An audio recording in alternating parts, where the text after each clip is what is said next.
Okay, hello, and welcome to Basic Folk. This is where we have honest conversations with folk musicians. It is a podcast, and I am Cindy House, the host of this podcast. Thanks for listening, and happy 2021 to you. Auyon Mukharji of the Massachusetts spacey-folk band Darlingside grew up in Kansas with first-generation immigrant parents. Nature, music, and sports all played a big role in his formative years. He ended up studying biology at Williams College, where he met his future bandmates in Darlingside. He joined an a cappella group with members of that band, and that allowed the guys to formulate their freaky harmony connection that is so well on display in the band's recordings and shows. Auyon talks about finally connecting with singing through songwriting, overcoming chronic pain in his 20s, and how friendship and humor play an important role in the band. Rhythm plays a big role in the new album Fish Pond Fish, and in our conversation, Auyon explains that intentionality. As per usual, nature shows up a lot in the songwriting, which is split evenly among the members of the band. He says it's like you're searching through 3/4 of foreign consciousness, bringing you to a place you couldn't imagine. You're moved beyond yourself. He goes on to talk about what it's like to be so close to other people's consciousness in that kind of intense environment. This is a great conversation. Enjoy Auyon. He is a first-class gem. We'll take a listen to a song from Darlingside's new album. This is Green plus Evergreen, and then we'll get to our conversation with Auyon Mukharji of Darlingside on Basic Folk.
Thank you so much for being on the podcast today. Yeah, of course. I wanted to ask you a question about your name. Uh-huh. Do you know the origin of your name? And I'm wondering, my name is Cindy, and when I was a kid, I did not like my name, and I still kind of don't really love it. But how do you feel about your name, maybe when you were a kid and now? Yeah. So origin is Auyon is what I was told when I was growing up is that Auyon, which is anglicized in a bunch of different ways. I think Ayan in Sanskrit, usually from Sanskrit to English, I was told means earth. I'm an Indian mutt, so half Bengali, half Punjabi. My dad is Bengali, my mom's Punjabi, and the Bengali pronunciation of the word Auyon is Auyon. Everything gets a little rounder and awe-sounding in Bengali. There's a lot of awe sounds just roaming around the language. And so my parents tried to phonetically spell the Bengali pronunciation of the Sanskrit word. Whether they succeeded or not is unclear, but Auyon is what I got.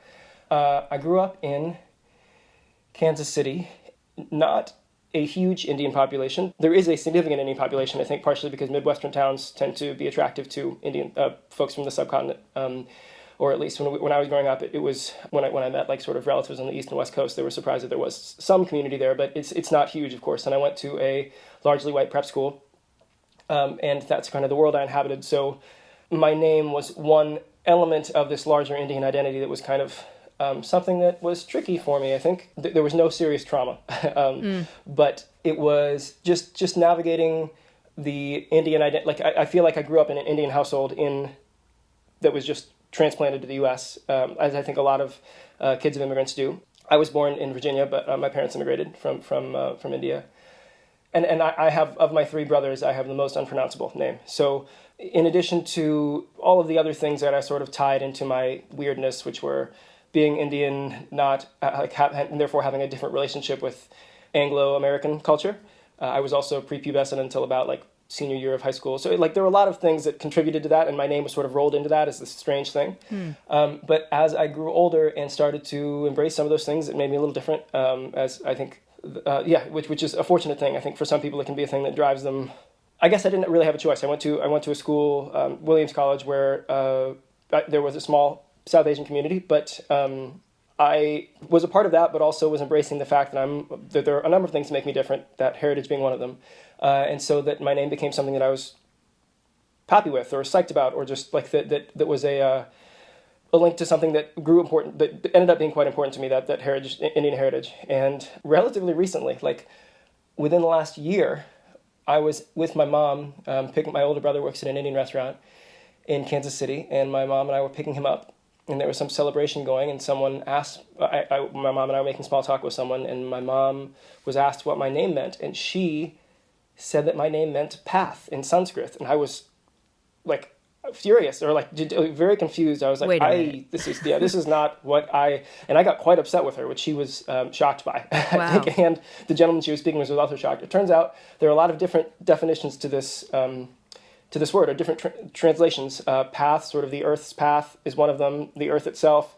But it's a one word with a lot of different meanings. It was kind of cool to sort of sit down with that and think of and digest it. But when it first hit me, it was a strange thing. But it's a thing that I think it's also, there's an element of it that I don't fully understand, which I think is probably a decent metaphor for my relationship with my heritage, because in some ways I feel like I'm an American, in some ways I feel like I'm an Indian, and in some ways I feel like I am neither. And that's sort of a thing that I won't be able to fully grasp either, but existing in that sort of liminal space is something that can also be pretty cool. So it's been an evolving thing. So you grew up in Kansas City, Kansas, right? There's 2 Kansas cities. Yeah. In my experience, it felt like one town. I grew up in a suburb on the Kansas side, went to school just over state line in Missouri. The most noticeable difference between the cities was just one of them had slightly less effective snow plowing in the winter. So as soon as you cross state line, you'd know that you'd cross state line.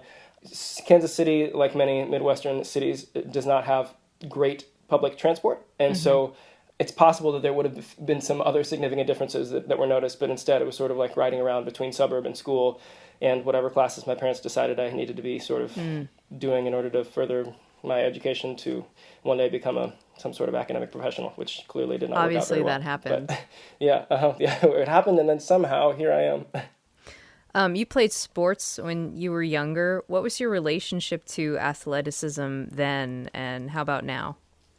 These are some fun questions. I like that they have nothing to do with band stuff, but it relates back, or most of the things do relate back in my head. I really liked playing sports. As I mentioned, I was prepubescent for quite a while. Part of that is I went to a Montessori school, which is I think Swiss style of schooling for my first elementary school years, and they have a habit of moving kids up grade levels when they feel like it. So I was very young for my grade. Oh, did you get bumped up? I got bumped up, yeah, by I was 1.5 to 2 years younger than every other kid in my smart. grade. I don't know that it had anything to do with intelligence. I certainly was pushed to try very hard by my parents, and they were successful in getting me to do that for the first bit, certainly. I liked playing sports, but was just small and not terribly effective at any of them. I ran cross country and played tennis, and liked competing and playing things, but was never particularly good at it. And was also just had a funny relationship with my body at that point too, which is something that didn't become clear until later, but I was asthmatic and allergic to all sorts of things, so I would sort of consistently, it felt like very frequently, or a couple times a year, I would just sort of fall apart as a wheezing mess and need to be carted off and dealt with. Yeah, for that reason, there was, I think, an inherent sense of fragility that I had too in my head, that I just needed to sort of be sheltered and watch out for things and stay away from sports that might break my tiny body, etc. And then, continued playing sports at a very mediocre level in college, tried growing crew for a year, which was fun, and learned how to play squash, which was great. And then the band started pretty soon after I graduated from college, and I ended up having, we were all pretty type A about the band and making sure that it happened and that we put everything in we could, because if we didn't succeed, whatever success meant at that point, it was unclear, but it was a vague, hazy idea that involved making money, playing music, and doing so for an extended period of time. My role was booking, so I spent all my time booking and was just kind of stressing myself out constantly, trying to write music and trying to play music and trying to book the band and be as on top of it as a booking agent as professional booking agents were, which of course was not the case. I also didn't have any of the contacts. So, I mean, yeah. I did a decent enough job at it, but it's an exhausting thing. And that's the case, I think, with any... And for very little payoff. For almost... sometimes we were paying for the privilege. Oh, gosh. Yeah, I think that's the case with any band, any arts startup, or any startup really. So I ended up suffering from like one wrist that stopped feeling good, and then both wrists, and eventually I was just in full out chronic pain for a while. I wasn't able to type. I was using braces. I was using dictation software. I wasn't feeling too much pain when I played, but it was a lot of stuff. That was a really rough time. I was sort of questioning all the things, sort of any backup careers that were there in the back of my head, like maybe I'll go back and try doing medicine or something at some point. This wasn't a real consideration, but it was just a realization that everything else I can't do. Like I can't use a computer, which is that's a pretty important thing now for most everyone. Mm-hmm. I read every book that anyone threw at me that was sort of on body awareness, like sort of posture, habits, stress, all the things. There was a constellation of books that ended up changing everything, which was great. Unrelated, none of them are sort of full-on snorting lavender in fields, hippy-dippy, but they are pretty, like, they don't subscribe to one of the primary tenets of, or some of the primary tenets of allopathic medicine, Western medicine. And I majored in science or biology at a liberal arts college, so that admittedly is not much of a major, and you take like 9 classes and you've got a degree. Both my parents are physicians. I had a certain reverence for science and continue to have that. I do believe in science and facts. That doesn't mean much these days, but those things do mean a lot to me, and the scientific method of testing things.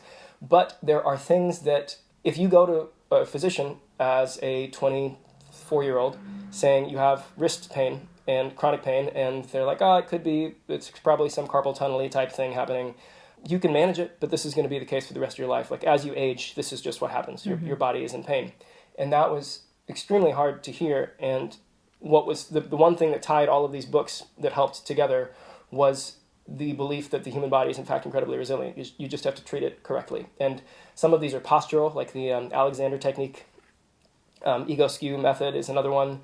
Feldenkrais is one that has a lot to do with how you move your body. There's a guy named John Sarno who deals a lot with, his is totally mental, like the mental side of stress and how that can physically manifest. And those 4 books, the thing they have in common is just that you can change this. It's just, it'll take some work because you have a lot of learned patterns, learned habits, learned ways of thinking. Mm-hmm. I'm now totally pain-free, like doing everything I want with my hands, wrists, typing, doing all the things. And while I was in that place, unable to type, etc., I was thinking about all the things I would like to do once my body got better. Like I would like to do handstands and like to do this and that and whatever. And so I started working on that stuff as soon as I started feeling better.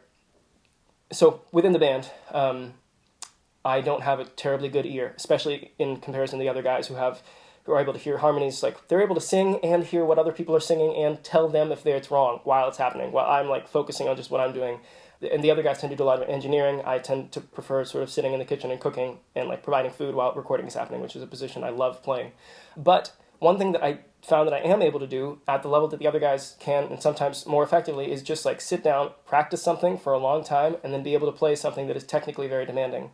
And sometimes singing a part over that doesn't make any sense. And there's no secret to it. I just do it over and over and over. But I think that discipline is something that I have. And that manifests in a few different ways. But one, that's how I think I first picked up that like the discipline that I've exhibited in my brief academic tenure as a college student or in booking or other things can translate to the physical too, where you can teach your body to do things.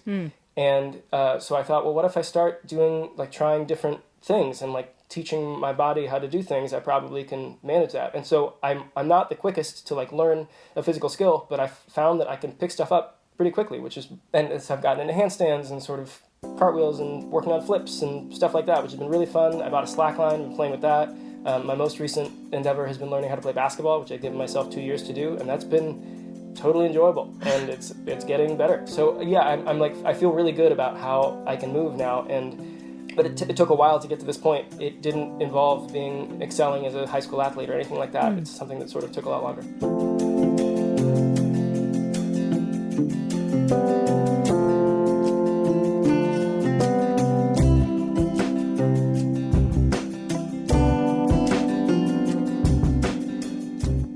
Your parents really wanted to, it sounds like they really pushed and encouraged you to work really hard at everything you do. They enrolled you in music lessons when you were 3 years old. I'm wondering like how they treated music when you were growing up. And also I don't know so much about your dad, but I read that your mom, is her name Yoti? Jyoti, yeah. So it seems like she had like a really interesting evolution in her feelings about music, like particularly your music. And how has that evolution been like for you? And also want to hear about where your dad stands on all this. Yeah, definitely. My parents in general have been super supportive of me and my brothers. So the context for music comes from or largely has to do with my eldest brother, who works at a Indian restaurant in Kansas City. He, when he was 4, was diagnosed with a moderate learning disability, atypical pervasive developmental disorder. Pervasive developmental disorder, I think, falls somewhere on the autism spectrum. The atypical part is that he's super social and loves hanging out with people, so much so that he can mimic and parrot the way that people talk and inflections, to the point that you can't. It takes sometimes a little bit of time for someone who just meets him to realize that he's operating on a different wavelength, and which was a source of great embarrassment to me and my younger brother when we were growing up, and now is something, we are huge fans of him. It took, as with anything that sets you and your family apart, it's something that takes some wrangling before you're really comfy and happy with it. But yeah, my older brother's wonderful. One bit of advice that my mother got when he was diagnosed was that, why don't you enroll him in music lessons, because that kind of thing can help with another sort of form of development, can be very helpful in a number of ways. So my parents started my big brother on piano lessons. And then my younger brother and I, when we were 3, my mother decided that we should jump into music too, regardless of what diagnoses did or didn't exist. And both of us started on violin. And it was, my parents I think they like classical, they like jazz, they like Indian classical, they like all sorts of music, singer-songwriter stuff from when they were growing up. No great love for the violin specifically, I don't think, among like all of the instruments one could play. Especially not children playing violin. I don't know if you've heard that, but it is a miserable Yep. sound. It's so bad, and it's bad for a long time. The lack of frets really just makes it terrible. And so for my parents, it was a thing. I don't know whether we really got good enough to enjoy the playing until like several years in. So for the most part, it was a vehicle to sort of allow us to be well-rounded students. My younger brother was better at sports than I was, but still there was the idea that if you're going to go to a good American college and do all the things, you need to have some extracurricular, and sports were not going to be a thing for me, as I explained a bit earlier with my lack of ability in cross-country and tennis. So yeah, I played violin throughout my youth, had a pretty not great relationship with the instrument, didn't really want to be playing. I played Suzuki method, which is all by ear and involves a lot of parental participation. So my mother came to every lesson, like was there watching the whole time. My dad nicely and sometimes not nicely asked that I finish my practice before he got home at night, so he didn't have to hear it, which was, thinking back, really reasonable. At the time, it was a little bit like, well, fine, but we weren't. Again, children playing violin it's not a pleasant thing. Yeah. So, but he came to all the concerts, and like they allowed me to continue doing this thing that I didn't love doing either. It was like a thing that you need to do, and so I did it. There were a lot of things like that. I think that can be a bit of an anomaly to kids who didn't grow up in immigrant households, the idea that your parents just make you do certain things, but it felt totally natural to me and was what a lot of my Indian friends went through as well. It's just like, you do these things. When you're living in our house, you're going to do the things, and then when you leave, you can figure out what you need to do. Over the course of college, I majored in biology, was not sure what I wanted to do, but was thinking about med school. I took the MCATs. They went well enough. My parents never pushed me in any specific academic direction. They were pretty open to anything. But like, you could probably read the room as to what they wanted you to do. Yeah, I think once I said that I'm interested in biology and was thinking about taking the MCATs, they got pretty excited just because it was a world they understood.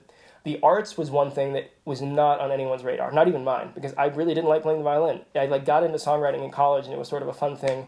I ended up getting a fellowship right after college to study music around the world for a year, what's called a Watson Fellowship, and I got to study songwriting, or not songwriting, but folk music in Ireland, Brazil, and Turkey, which was excellent. And over the course of that year, decided maybe I want to try music when I get back. And that was a pretty difficult pill for my mom to swallow, because I think I had gotten her, she had been on the medicine train, was Right. thinking like, this is going to happen. My dad was more supportive of it, I think largely because I had been doing a lot of writing over the course of that year, just like journal style, but putting it up on a blog. And my dad is an avid reader, an excellent writer. He coached me and my brother to sort of get our writing up to par when we were in school, and was really enjoying all of that and was just enjoying artistic output from it. He also paints and is a physician, but is sort of semi-retired now and paints as much as he can, and is a wonderful painter too. So he was open, like excited about me pursuing the arts, or open to it. Whereas my mom, it took a little longer. But I think once they saw that I was going to do it with the other guys in the band, and that all of us were taking an extremely serious view of the whole thing, and were approaching it academically to some extent, or just like with that we were serious about it, that turned her 180, and she has since been like our biggest supporter. I think we've never sold, like, our first show in Kansas City was the most merch we'd ever sold because my mother was just bullying people into buying things. And she teaches Indian cooking classes in Kansas City now, and has been, just our music is the only thing that plays during the classes while people are eating dinner, and she hawks our stuff. She is a massive supporter. Both my parents have been that, but it took my mom a little bit longer to come around, just because I think the arts can be a scary thing for any parents, especially when their child plays with their heart a little bit and tells them they're going to be a doctor, physician, engineer, etc. Mm-hmm. Something that is a little more secure. My dad gave me a cool piece of advice too, which is that not to worry too much as things are starting out, and like the perspective that if you go to med school, it is a good 4 + 3 years of residency, etc., like 7-8 years before you're actually a doctor. With the arts, there's not necessarily anything that says, like, now you're a musician. You're sort of a musician when you start. But It can take the better part of a decade to establish a career. And that was a really cool piece of advice. So, yeah, they're both now super supportive. But it wouldn't have happened without their support from the start. It's just there was a little bit of hesitancy at the beginning, for sure. Nature has played a really big role in your band Darlingside and also in your life. And you mentioned that you majored in biology at Williams College. Can you talk more about like when the natural world started playing an important role for you and what you find so compelling about science and nature? I really like knowing how things work, but it's always been from a slightly more academic perspective. I never was taking things apart as a kid. When I saw something that was whole, I left it there. But learning about how things work, especially in the biological / chemical, physical, etc., that was very interesting to me, and continues to be a thing that I really like thinking about or knowing about. There's something very clean and easy to understand about the scientific method. Granted, it's not always so clean and easy to understand when experiments are done, just because there are a lot of different things that can play with, or there can be many confounding factors. But just to be able to test something, anyone can test it with this, and if you get the same results, that is a thing that is established. That said, I think the interesting point the point that was most interesting to me with science in college was once you learn the basics, and granted biology is a massive field, but once you learn the basics of one specific part, then you get into what people are actually experimenting with and testing with. It's sort of you need to learn a certain language, and then you can start playing around, and that's the experimentation side of things. It's not terribly dissimilar from many other endeavors. So something like English, for instance. Anyone can read a book that is lauded as a work of art or a classic, but oftentimes what makes it a classic, in addition to its ability to hit someone without having any context, is the tradition that it's drawing on. And that a lot of English, when you study English in school, you are reading a lot of the classics such that you have a vocabulary and context to talk about what these other works are doing. And I think an analog with biology is you learn the basics of all of these functions and how things work such that you get to the fun part of where you can play with them. And so you read what people, like contemporary experiments that are happening, and read about, well, this is what they could have done better, this is what they could have done worse. And the same thing can be said for looking at novels, etc. That was the approach that I had in school. I tried taking one field botany course, and it didn't go well. I was totally disinterested. For me, a lot of the nature stuff, or the resurgence in my interest in it, occurred in the past couple years. I started dating my partner, Abby, who is a science writer and journalist and artist, and is extremely interested in the natural world and what's happening right now. And I realized that I had never paid, even though I took this field botany class, hadn't really paid any attention to trees or anything since then, and really not during that either. I did what I was supposed to for the class, but and I think part of it was just time in my life. It was not a thing that I was ready to think about. Part of that I attribute to, I was allergic to all sorts of stuff growing up. Still am allergic to a lot of things. And I hesitate to put this entirely on middle class Indian culture, but the what should be outside stays outside, what should be inside stays inside.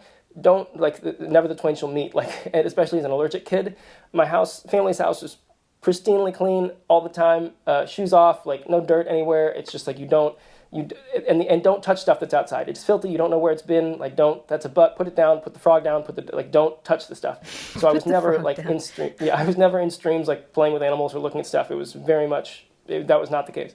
And as an allergic kid too, trees were the enemy. Trees were the things that ejected things that made me sneeze and feel really bad twice a year, every year. So it was just stay outside. I'm gonna sit in my room and play the video games. I'm not interested. I didn't really have much of an engagement with nature. Once Abby and I started going on walks, and she started pointing out things, and I started getting curious about what this is and what that is and how this works. A lot of my interest involves what I can eat outside. I think that's serious botanists probably think of that as the most vulgar way to interact with nature, just what can you put in your mouth? But I really like eating stuff, and finding things outside is extremely exciting. I read this past summer, granted this is after the album had been written, but the seeds of it were sown, excuse the pun, over the past couple of years, and bought several foraging books and started reading some of those, and have gotten really into it. And over my last trip to Kansas City to visit my parents, my mom has been making a lot of jelly and jam. I got her to make some with crab apples that I picked off of some trees that were sitting around on our property that no one had picked before. And it was great. It was a really fun thing. But getting my parents to sort of try some things. It's probably quite an exercise for her. Yeah, it was. But she loved it. It was really fun. There's nothing more local than things you're finding already growing that you don't have to garden. My relationship with nature in the natural world has changed a lot, even over the last couple of years, and over the course of writing the album too. I think also, on a slightly more zoomed out perspective, just traveling around the country and experiencing different parts of the U.S. that have wildly different flora and fauna, and that is something that stays with you a little bit, where it's a way of identifying place and feeling like you're somehow home, or you're far from it, or you're at an exotic new world that might only be a few hours from where you live, can be a very cool thing. So I think subconsciously there are probably a lot of things that we're imprinting there, but the most explicit bit has been relatively recent and been extremely fun. I think quarantine also played into that, where it was just I'm here, so I might as well eat some shrubs. Right.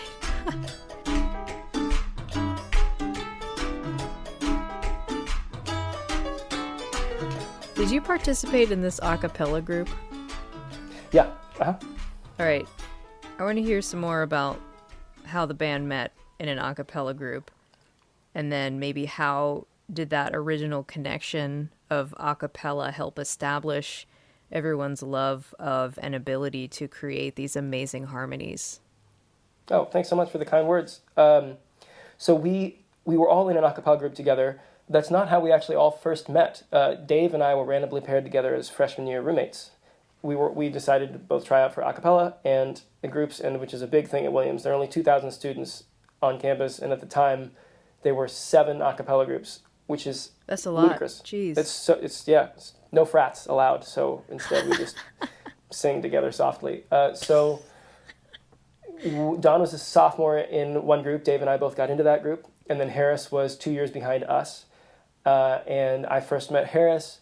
I was doing something for the freshman orientation where I was going to play the mandolin, and I just learned the mandolin, so I was about to play the mandolin slightly shittily for a crowd of freshmen, and I saw Harris had an amplifier, asked if I could borrow it, and he said no.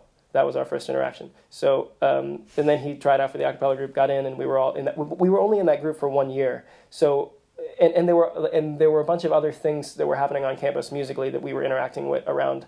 Like the a cappella group was one aspect of our interaction, and yes, our friendship certainly was bigger than just our interaction in the group. And frankly, we had very different relationships with the group. Dave and Don were both music directors at one point. So they were doing a lot of musical stuff. I wasn't that interested in the singing part of it after freshman year, probably just kind of kept doing it because my friends were in it. Didn't necessarily learn all my parts ever. I was kind of not, I wasn't a great participant. I was there. I showed up when I was supposed to. Yeah, didn't follow the old, if you're going to do it, do a really good job of it. I think at that point I also realized that there are some of the other guys just have a remarkable ability to hear multiple things at once and sort of distill what's happening. I'm getting better at it, but it's taken me a long time, and it wasn't something that came naturally to me. So once that subconsciously or consciously occurred, I think I was sort of just hanging on for the ride, and it was fine. There was a year of break where I went abroad and did that fellowship, studying music for a year, came back. Basically, there was a pause for 2 years on the band where we were sort of in touch, but not working on it consistently. And then when Harris graduated in 2009, which is 2 years after Dave and I graduated, we moved into a house together, the four of us. We convinced Don to join from afar, and Sam, our drummer, was with us as well. And so that first outfit had a lot of... We weren't sure what kind of music we wanted to make, so we were trying all sorts of things. We knew we could all sing, but I think one of the hallmarks of the band is that we try everything, or we try to try as much as we can. And by that, I mean... there are a lot of ideas that people throw out that are sometimes really bad, but we try to do all of them. And even when we have an idea that seems to work, we will flip-flop things. So make it not work. The idea of make it not work, or just see what's best, or see what works best for the chord here. So if there's a lead vocal that we want two people to be singing with two harmony parts, we'll try two people singing the lead and then two other people doing the harmony parts, see how that sounds. What if the harmony parts switch with each other? What if the two people sing harmony switch to lead and we switch it up, and seeing how different stacks of voices change. Like if someone has a naturally lower range, Harris has a naturally low range, when he sings falsetto up high, it can be like a foghorn, extremely loud. And so if we want that top part to really speak, we'll have him jump onto that. Whereas if we want it to tuck in a little bit, we will not have him do that. And so there's sort of a lot of playing with who sings what. And so the a cappella plays into it just in that there was a willingness to try singing all the things, or like knowing that all of us could sing and we're interested in doing that. Yeah. But I don't know, we certainly didn't come at it from an a cappella perspective. In fact, if anything, it was sort of like, we're done with a cappella, let's play some instruments and we'll sing our parts too. But yeah, I think it's become part of the story, of course, and it certainly is a part of the story, but what didn't feel sort of as formative necessarily. Like a lot of the sort of blend that we have now is something that didn't come directly out of college. We were in a group with, I think it was like 12 or 13 of us, so a bunch of other guys, and so the four of us were never singing just the four of us in college. There wasn't any breakout group where we just did stuff just the four of us. So it's taken, the point we're at now has been a lot of work and experimentation since the band started over the past decade, basically. Darlingside's sound is like beautiful, serious sounding, heavenly, but off stage or even on stage, you guys don't take yourselves too seriously and are all really funny. One great example I read about is the pre-performance chant. I don't know if you still do this or not, when we are back to having live shows, the pre-performance chant of "I'm the prettiest boy" in harmony. How does humor come into play in the band? I forgot about that pre-performance chant. I think we did it for one tour and then stopped, but I'm glad it's lived on in press. That's wonderful. I think humor's been a really important part of the band. We are, fortunately, we continue to be really good friends. We were when we started, and our touring, in spite of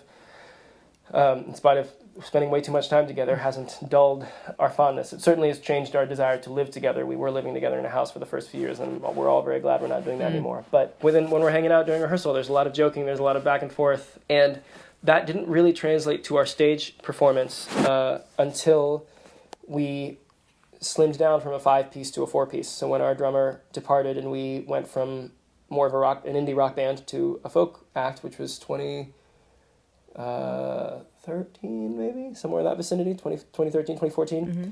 Well, there were a lot of things that felt very different, like the four of us just hanging out, singing, and being able to hear each other without using monitor speakers. For those out in podcast world who don't know what that means, when you play with drums, you can't really hear yourself singing on stage or playing your instrument. So there are small speakers on stage pointed back at the performers. And that's what a sound check is often for, where you'll get the level set so that you are hearing your voice coming through the microphone, going out, and then coming back to you through a monitor speaker, so that your voice is amplified by that speaker so that you can hear it over the drums. So what people hear on stage is not what's coming through the main speakers, which is what the audience hears. And that is, it's just as it sounds, kind of a roundabout way to hear your voice. Whereas when we started performing as a 4-piece, we could just hear each other on stage, which was such a cool thing. But without that, it felt more like a living room hang. It felt like the way we rehearse, and it felt like we should be doing more talking. Like it just felt like there should be more interaction between us and the audience because it felt more intimate, and it was more intimate. When that happened, when we started talking more, there started being a little more joking around happening, and I think bringing more of how we interact with each other off stage came on stage. And so that it really feels like on stage is a sincere set of interactions with us. Of course, there's an audience there, and but sometimes I learn stuff about the other guys that I didn't know on stage. And when that happens, we bring it up and we dig into it a little bit. And it's a really fun thing for us it feels very natural and authentic. And also because we're a band that doesn't do a lot by a lot of, I mean, any improvisation, like our parts are pretty, not written, but effectively written. We don't actually write it on the page, but it's more in the classical vein of just like having every part fits together like an interlocking puzzle. It's very fun to play the songs that we write, but the spontaneity and sort of surprise of the night often comes through the person-to-person, the interpersonal interactions we're having on stage, and that really keeps things fresh for us. So there are some nights where we are less funny, perhaps on more there. There's some just slightly more sober evenings where we're telling some stories, but they tend not to be as funny. There are other nights where we're really feeling a little more bombastic and things will be said. But it's certainly an important part of our friendships, and I'm really grateful that we get to bring that on stage too. I guess I'm most grateful that people appreciate it, because it's very possible that we could bring our real interactions on stage and people would just be like, please don't do that again. But please stop. Don't, no more. So I'm grateful that is all the case. Sweet. All right, the new album is Fish Pond Fish, and after listening to it 100,000 times, thank you so much. So good. Rhythm, I found, plays kind of a big role on the record, like not in every song, but it's cool how you guys use it. Particularly, I thought the segue between Crystal Caving and Ocean Bed was pretty rad. And then also there's some very like emotional rhythmic dynamics on Green. Is it Green plus Evergreen or Green and Evergreen? Yeah, however you want to do it, it's great. Okay, great. What was the band's intention behind the use of the beat on the record? So before we went in to record with Peter Cadis, who's a producer for this one at a studio in Bridgeport, Connecticut, we brought in a friend of ours named Ben Burns, who's a drummer, just because in playing around with some of the sounds and textures that we had experimented with over the course of writing demos for the album, we realized there were some slightly more percussive feels we were excited to try out or play with. We did a lot less of that on the previous two albums, partially the first one just because it was sort of a split from our previous existence as an indie rock band. So Birds Say came after that, and we just weren't doing as much with percussion. I think percussive elements have always been something we've enjoyed, but it was often carried by things like the banjo or the mandolin chopping or violin chopping or acoustic guitar chugging along.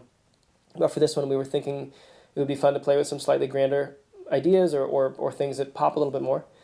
So we came in, or Ben came in for some demos and just did an awesome job. There was a lot of stuff that some of the other guys had described to him as far as what we were looking for. And I remember just coming in and hearing Ben play and just being really psyched. Or we were playing with him, and miking him with just a single mic, miking his entire kit. Okay. I don't know if you said this or someone else said it. I bet you did, about writing. It's like you're searching through 3/4 of foreign consciousness, bringing you to a place you couldn't imagine. You move beyond yourself. Now, I know it's like out of context, but I feel like that was referring to like writing with your band members. Does that make sense? Yeah, I think so. For this album, every album has been a slightly different writing process, just because the thing evolves and we kind of just keep playing with things, playing with ideas. And for this one, we ended up starting from a lyrical perspective, or a lyrical starting point, wherein we did a lot of writing exercises. And those writing exercises were designed, the ones we did are just sort of meant to get you beyond your inner critic, where you just sort of asked to write down things and you just write and write and write. So if we were doing a 2-person exercise, for instance, you would give me a movie title, and I would then do a free associative prose bit on the movie title for half an hour. And I only have half an hour, so I'm just spewing stuff out of my head. I'm not... Are you writing or typing? I'm typing. Right. Sometimes writing. And then I send that prose back to you, and your responsibility is to make verse out of it, versify it over the next half hour. So make a poem or lyrics to a song, but without setting it to music, or at least without giving any hint of what the music is. You make a verse out of it where it's sort of in some sort of poetical form. You send it back to me, and I set it to music. And this all happens pretty quickly, so no one's really thinking about, and there's no pressure. It's just like, go, go, go, go, go. And so by the end of this, with 4 guys, if everyone's handing it off to the next person, by the end you have 4 slightly shitty but maybe fun songs, and a bunch of like written material. And we keep all of it. I'm sorry, I keep using the SH word. Is that okay for this podcast, or should I avoid? Yeah. I mean, great. Is your mom going to listen? Does she care? She's started to say shitty now, so that's nice. All right. I was going to say the F word earlier, but I was like, maybe your mom's going to listen. No, if she does, Ma, it's okay. Yeah, Cindy's doing her best. You should feel free to do. You should feel free to do what you need. Okay. Yeah. So we did this for months. So we ended up having a Google Drive full of all of these docs of just stuff that had been ejected from our minds over the course of these writing exercises. Some of them are even weirder, where one person, like, you'll have 10 different, you're supposed to write 10 sentences that incorporate this word and that verb and this, like, rhetorical device. And then you write it across the paper, you cut the paper, tear the paper in half, and exchange halves. And so you get 2 random halves paired with each other, and so you have these nonsensical sentences, and you try to like make sense of those and turn them into verses, or like just... This sounds insane, this process. Yeah, it's totally weird. Yeah, it's very strange. But again, it's to describe it as a process might do it too much of a favor. It's sort of like us fooling around trying to get words onto pages that are, and so these prose bits, sometimes it's a story, sometimes it's like a story of what happened to you that morning, sometimes it's a frustration with your partner, sometimes it's like how the pet bird like took a dump in your shoe, or whatever. There's just like things that are happening in this, and a lot of lyrics from the album came from those exercises, or a lot of the like. So we had this massive amount of stuff. Most of it is trash, but there's a lot of stuff that's really fun or weird, and so we pulled some of those bits, and so it's hard to trace who wrote what initially, because if I made a verse out of something you wrote, I didn't write it. You didn't write it. Like neither of us wrote it. It was together. It wouldn't have happened unless the 2 of us working together. And so that is generally the case for like so much of the stuff of those, so much of those Google Docs, and so much of what ended up becoming the album. And so it's really fun to pour through things where it's like, I had a hand in this, but just 1 quarter, and I don't know. And so you're like looking for things that resonate, seeking like little bits of truth, however you want to put that. And that's a really fun process where you have this massive amount of stuff to tear through and take as you need or steal, and it's not even stealing because it's yours because you made an agreement with your friends. And so that was a really nice thing, and that was how this album came together, more so than ones we've done in the past. That's great. It's a great record. Thank you. Yeah, it was a lot of fun to write, and there's so much changed when the pandemic hit too. Certain things we were thinking about that definitely got twisted or just were felt in a very different way once isolation happened. Yeah.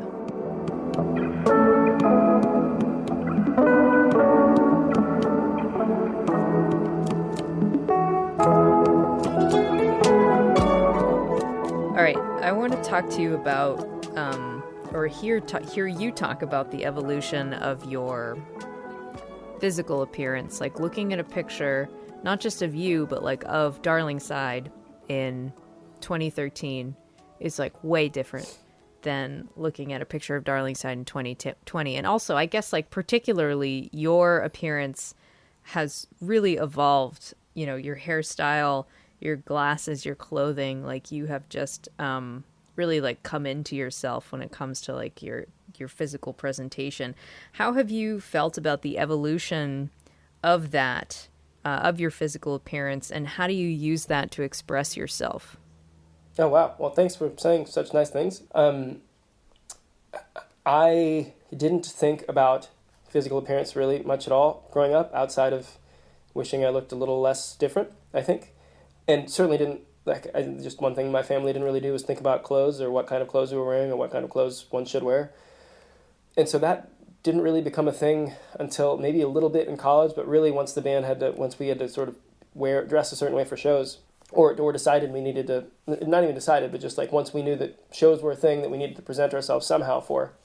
So I think really it's just that in 2013, I had only been sort of thinking about it for a relatively short time. I was trying to figure things out. Along with the other guys, we bounced a lot of ideas off each other, off of our partners, off of like what sort of feels good to wear and how you look. And I wore suspenders every show for the first... Classic. Yeah, for the first several years, I think. And there was actually, I got a lot of flack when I said I'm going to stop wearing suspenders. Really? From the other guys, even though they had nothing that they were doing similarly sort of steadily. But they were like, it's our look, it's part of the thing. And I was like, I'm ready to not do that. And it's been really fun to start. So I think breaking out of the suspenders thing was a big thing for me because I started doing other stuff, like trying wearing... just like draping cloth over myself that are like some scarves or whatever, just like trying different things, and some of which were not good and other of which were totally fun. But yeah, I think at this point, we were also, I think, more concerned about what everyone else in the band thought about what we were wearing earlier on. And now there's certainly like, I want to know when the other guys hate or love something, but there's a little more freedom to sort of just like, you do your thing and that's cool. And we trust the aesthetic we trust that everyone is sort of presenting with an aesthetic that they are feeling good about. I think I probably am the most experimental with clothing. I think the other guys appreciate that I try stuff, even though they don't necessarily love all of the things that I'm doing at any one time. But yeah, it's been fun for me. I think it's still an exploration. I think, yeah, as far as how I express myself, I think I'm still figuring that out. I don't know. Yeah, like a lot of times I guess I found that I will wear things on stage that I wouldn't otherwise wear in my day-to-day life, and then once I wear it on stage a few times, it's like I could wear this every day. This is fine, and it will become sort of become a thing that I start to wear otherwise. I tend to want to I like exercising and doing things, and so during the bulk of my day-to-day, I'm wearing some sort of exercise clothing so that I can sort of be jumping in and out of stretching or working out or whatever. Oh, you mean athleisure wear? No, I don't have any athleisure wear. I just mean just workout, like just shorts. But, yeah, actually one piece I'm looking at right now is something that I'm really psyched about.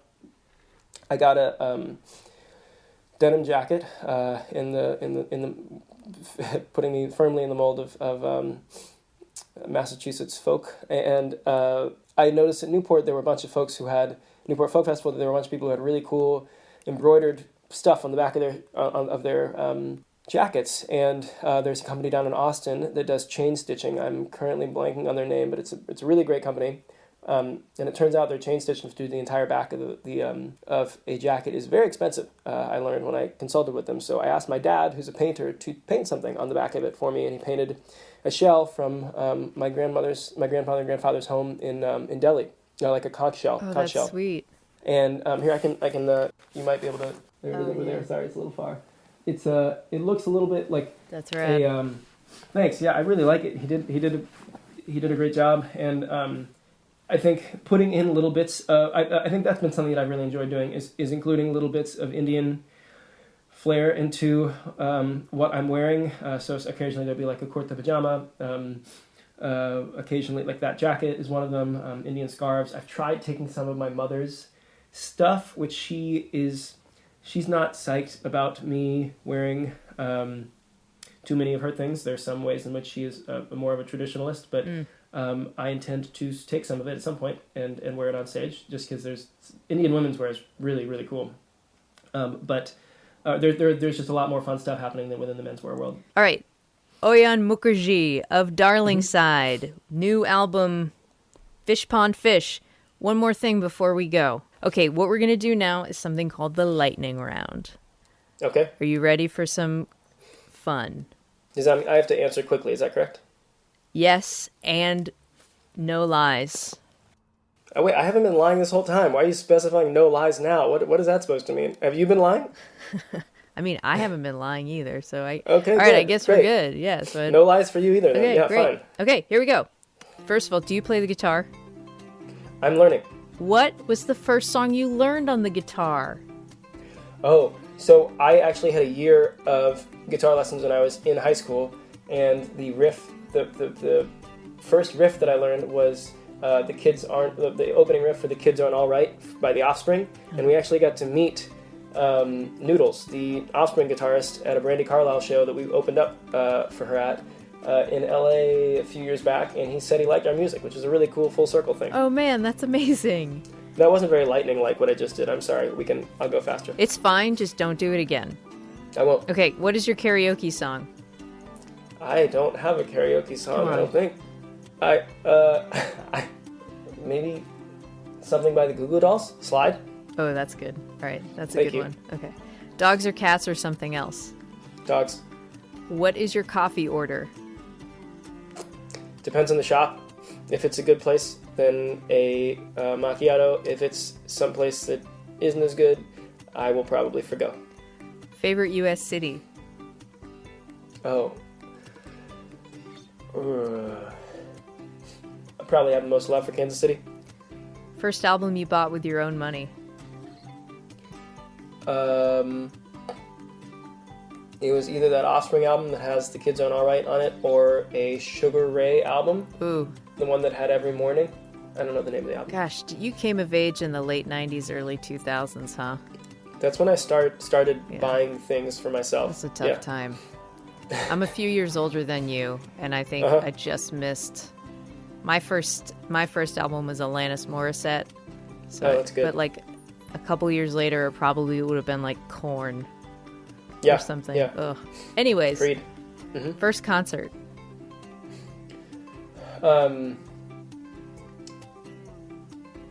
I didn't really go to any concerts as a kid or music festivals. Have you ever been to a concert? Yeah, but as far as the first one, I'm trying to think of when that would have been. Like when, maybe it was in college. Maybe like Guster? Maybe? Yeah. Guster? Question mark? I don't. Yeah. What is the last book you read?